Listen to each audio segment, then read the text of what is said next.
যতদিন বাঁচব তোমার পাশে থাকবো,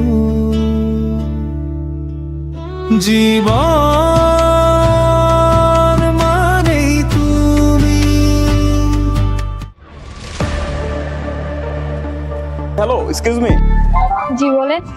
আপনার সাথে একটু কথা বলা যাবে? এখন তো আমার কইতে হয় যে আমার ভাইজান কি লিগে আইছিল। কি গো ভাই, বিষয়টা তো খুব চিন্তার। এই বিষয়টা আমি আগে কিছু জানি নাই। আপনি আমার খোঁচাটা কথা কইবেন, এটা কিন্তু আমি মেনে নিতে পারবো না। আমি ঘুরে ঘুরে খামু নাকি উড়ে উড়ে খামু সেটা আমার বিষয়, আপনি আপনার কাজে যান। ভাইজান, আমি বিদেশে নিজের শখের জন্য যাইতে চাইতেছি না।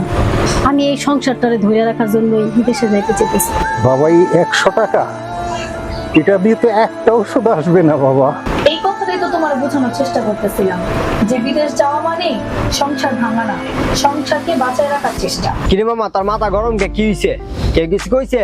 কইলো কয় এনে গঞ্জাম লাগে তুমি চল। আরে এলে তো কই, দুনিয়া তোর মতন বন্ধু একটাও নাই, বুঝছো? সারাদিন খালি বন্ধু বান্ধব নিয়ে টই টই করে ঘুরে বেড়ো।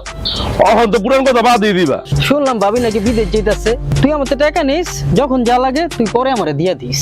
আমি যদি কোনোদিন কষ্ট পাই, শুধু একটা কথা মনে রাখবা, আমি কিন্তু আমার জন্য না, শুধুমাত্র তোমাকে সবার লেগা, তোমাকে সবার সুখের লেগা বিদেশে যাইতেছি।